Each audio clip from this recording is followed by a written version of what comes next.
TalkManRadio Fantasy Football Podcast.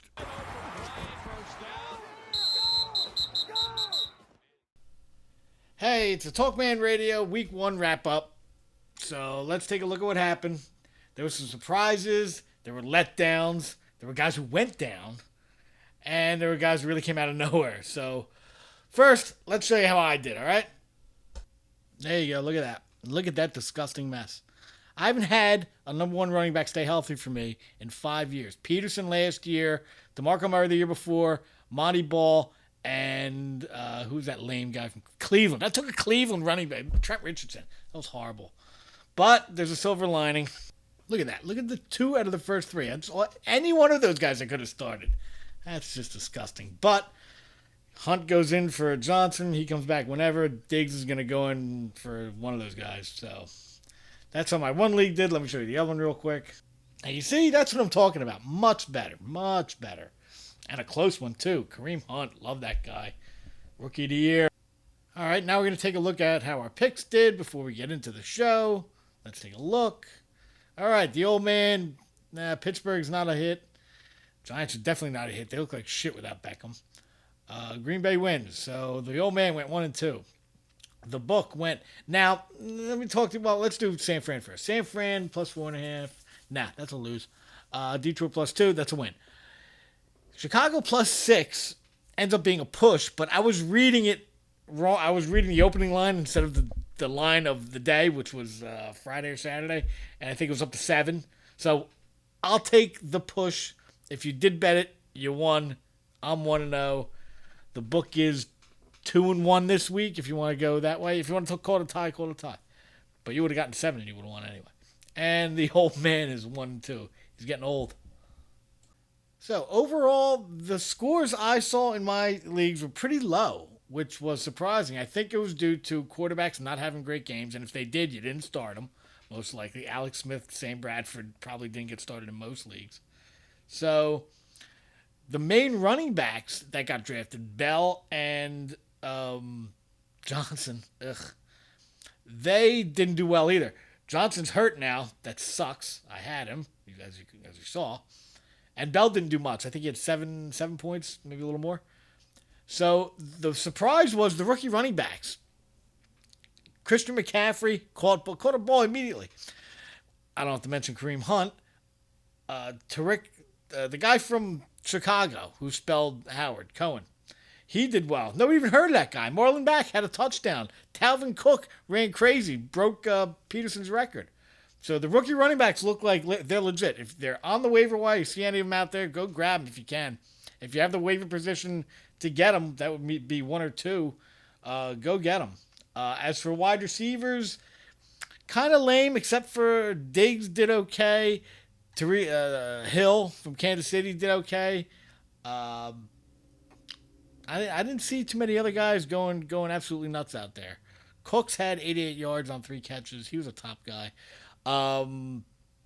Green Bay threw the ball around. Cobb did okay.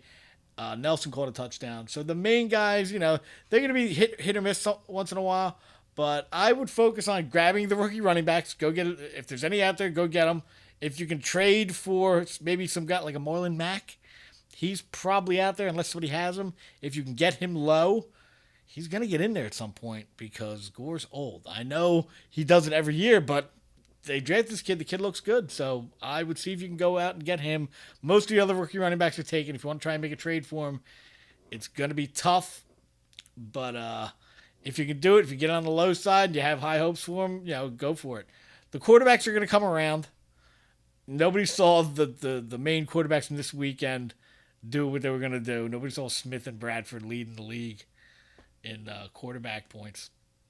So you have all that. The wide receivers are going to come around. So that was basically week 1. Very low scoring week, I got to say, in terms of people putting in the guys who they thought they were going to score.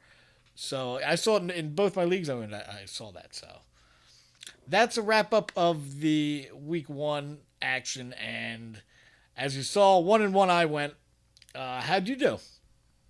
Yeah, I really don't care how you did. But I could probably still help you with the waiver wire. I know what you're thinking. Oh, come on, it's Wednesday and the waiver wire already happened and I missed all my guys and you're an ass. Okay, hold on. There's two things about the waiver wire you should think about.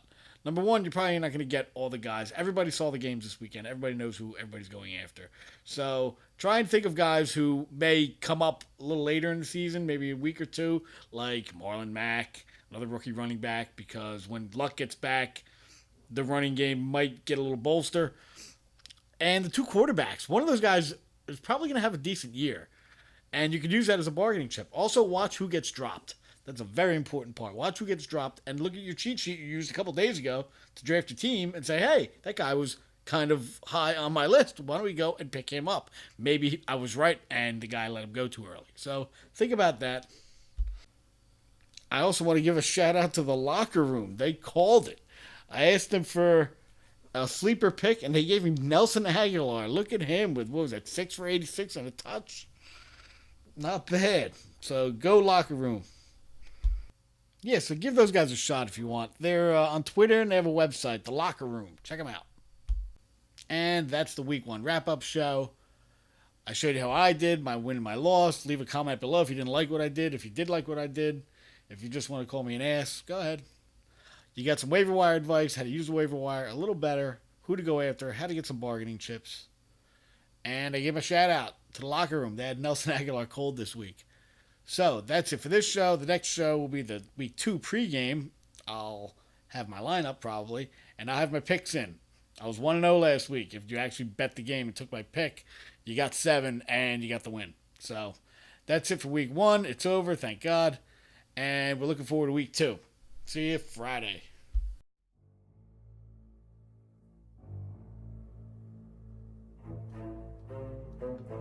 Hey, thank you for listening. Don't forget to follow TalkManRadio on Facebook and Twitter, and kill that like button and subscribe to my channel. And don't forget, everyone's team sucks but mine.